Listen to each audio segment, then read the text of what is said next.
Present మీరు చూస్తున్న place ఉంది కదండి, ఆ ప్లేస్ ఏంటంటే ఇండియాలో తోమా గారు భారతదేశానికి వచ్చినప్పుడు ఆయన్ని ఈ ప్లేస్లో అనేది సువార్త చేయడం మొదటగా స్టార్ట్ చేశారు.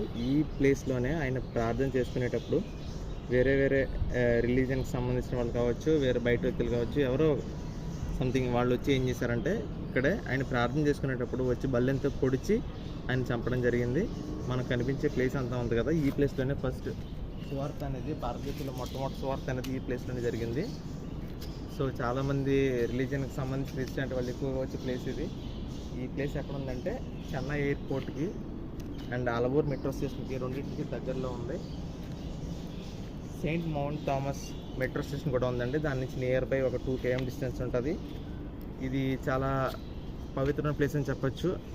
ఇక్కడ కనిపించే క్రాస్ కావచ్చు, లేకపోతే అక్కడ కనిపించే తోమా గారి అక్కడ ఆయన విగ్రహం ఉంటుందండి, మీరు చూస్తున్నారు కదా, అది ఏంటంటే తోమా గారి యొక్క విగ్రహం అది. సో ఈ ప్లేస్ యొక్క గొప్పతనం అది. క్రిస్టియానిటీ అనేది భారతదేశంలో రావడానికి ఫస్ట్ ఈ ప్లేసే దేవుడు వాడుకున్నారు. So this is the holy place for the Christians. ఎవరైనా వచ్చి విజిట్ చేయొచ్చు.